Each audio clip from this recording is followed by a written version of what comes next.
Hello everybody and welcome to Forever Rugby on Forever Sports for today's preview of the most mouth-watering clash of what could be the entire United Rugby Championship in Week 1. Leinster up against the Bulls, the side that has dominated the Pro 14 and this sort of the predecessors of this competition for well over a decade. I mean, year on year, Leinster were always the team to beat. And in terms of the biggest sort of newcomer to the competition, the Bulls, and the way that they have sort of create a monopoly really over South African titles.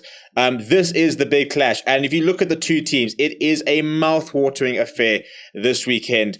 And just a lot of international caliber players and some fantastic matchups. For me, the 10 matchup is going to be the one to watch, but some brilliant players on display, and this really should be the sort of big game of the weekend. Before we look at the two teams themselves, which are both very stacked, please do smash a like on the video and subscribe to the channel. Let me know what your score predictions are down in the comments below. The Bulls were given at one stage 16-1 odds to win, which is obviously sort of dropping the closer it gets to the game, but very much outside favourites to win this game, but they've got a very good side. But then and you sort of see the Bulls side and you think that's a hell of a good side, and then suddenly Leinster name their side and you think that's why they've got the sort of the hype, that's why they are tournament favourites. But in terms of the sides, we'll start with Leinster. And this is how they will line up this weekend against the Bulls. And the big name there is captain Johnny Sexton at number 10.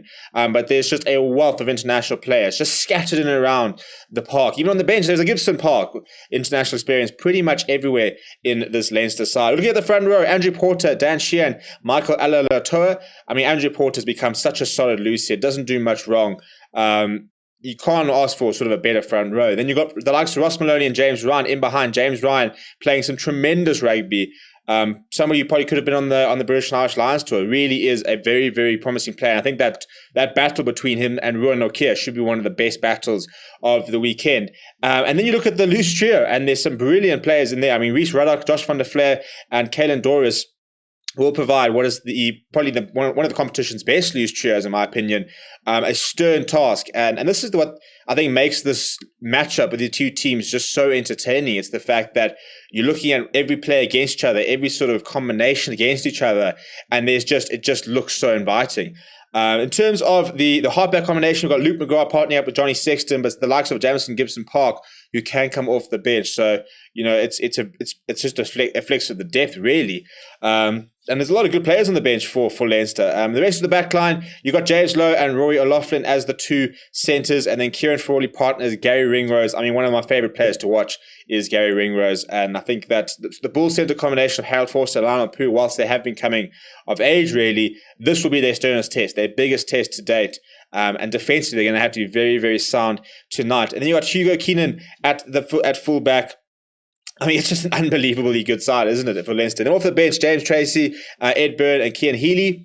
And then you got Ryan Baird, Max Deegan, and then the backline replacements for Leinster, Jamison Gibson Park, Ross Byrne, and Jamie Osborne. So you look at the side and you can understand why they are such sort of touted favourites really for the URC, because there's just so many good players in and around it, the side, and they've just got so much depth. But look, it's if there's sort of one sort of indication to be able to sort of see where the Bulls are and just how sort of far they can go in the entire tournament, this is the perfect sort of opportunity to do that. They can go out and make a bit of a statement, even if they don't necessarily get a victory or anything like that. This would be able to sort of give us an indication of how close they are to being able to contend for this trophy, because Leinster have always been the side that you sort of compare sides to. And in terms of the Bull side that will be taking them on, this is how they will line up. It's a very familiar side. So you've got the youngsters in Gerard Steenekamp, Morne Smith, but Bismarck du Plessis, former World Cup winner, one of the best hookers of all time for South Africa, he will pack down in between the two youngsters, and the perfect sort of blend of experience and youth there. In the second row, Walt Steenekamp, Ruan Nokia. I think Ruan Nokia, as I said, versus James Ryan will be a fantastic combination. I think Ruan Nokia has been, one of the standout locks in the entire country for the last year.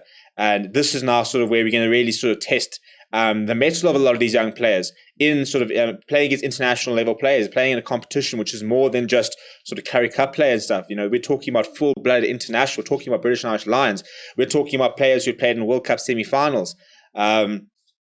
It's some really good competition to be able to sort of test your worth. And then this loose trio, this is why I said, I think, look at the loose trio battle and it really does excite me. Marcel Coetzee captaining the side, Arno Boot at number 7, and Albert Lowe, man of the match in the Currie Cup final. He'll get a run out in the number 8 jumper as usual. No Dwayne from Muirland coming back for the Bulls. So he's really going to make that number 8 his own and sort of try and push for higher honors really in the number 8. Zach Berger will partner Johan Goosen. I think that Goosen versus Johnny Sexton will be such an interesting clash. And there's been all this sort of hype about Goosen about how well he's been playing.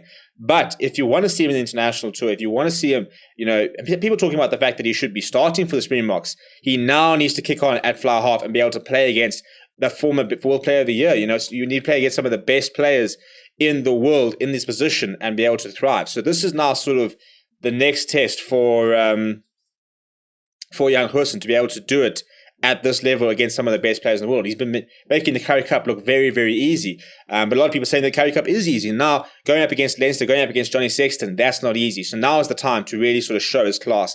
And in terms of the rest of the backline, Josh Tamwe is in the number 11 jersey, which means Cornel Hendricks, who's been playing at inside centre so well, will start on the wing. Harold Forster, Lineup, who they know each other now. I think that's probably why Jake White continue to back them together, because the knowledge of each other's game just becomes so valuable for the Bulls. And then the youngster David Creel at full back, he's just growing in leaps and bounds, is David Creel. I'm very excited to see how he gets on. Off the bench, people looking to try and make a bit of a statement. Joe van Zaal's preferred for Skalk Erasmus, and Pierre Mantanzima and Jacques Vernooyen were pretty stock standard. We kind of expected that.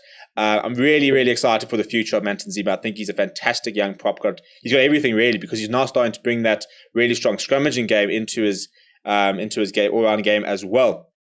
And then Jankos Ranapool, Jacques du Plessis. Jacques du Plessis is a brilliant player to be able to bring off the bench. Brings a lot of bulk, brings a lot of physicality. The young sort of electric scrum half in Keegan Johannes. Chris Smith, who was brilliant in the Currie Cup final after that disappointment of, maybe not really playing to the best of his ability in the Benetton final of the Rainbow Cup. Now is a chance for him to be able to come off the bench and say, I do belong at this level. And Currie Cup final was a very big moment, I think, for him, where he was under pressure. People were asking, can he perform at the highest level during these pressure situations? And he answered with a resounding yes. And then Stedman Khan's back from 7, sort of full-time into 15s now, operated outside centre, can operate on the wing. Very, very versatile player, very exciting attacking player. I think that's going to be the nice thing. I'll be interested to see the type of rugby we see the Bulls play, because Jake White does want his team to throw the ball around. He does want them to be quite an attacking-natured side. And that at least was the sort of philosophy playing against the rest of the South African sides. The question is now, can he do it against European competition? So this should be a fantastic match. Let me know what your score predictions are. As I said, it's the match to look forward to. We will be live for it, of course. I'll be taking you through it. So I hope to see you guys all then. But before that, please do smash like on the video. Subscribe to the channel as well. And thank you very much for watching, and I'll chat to you soon.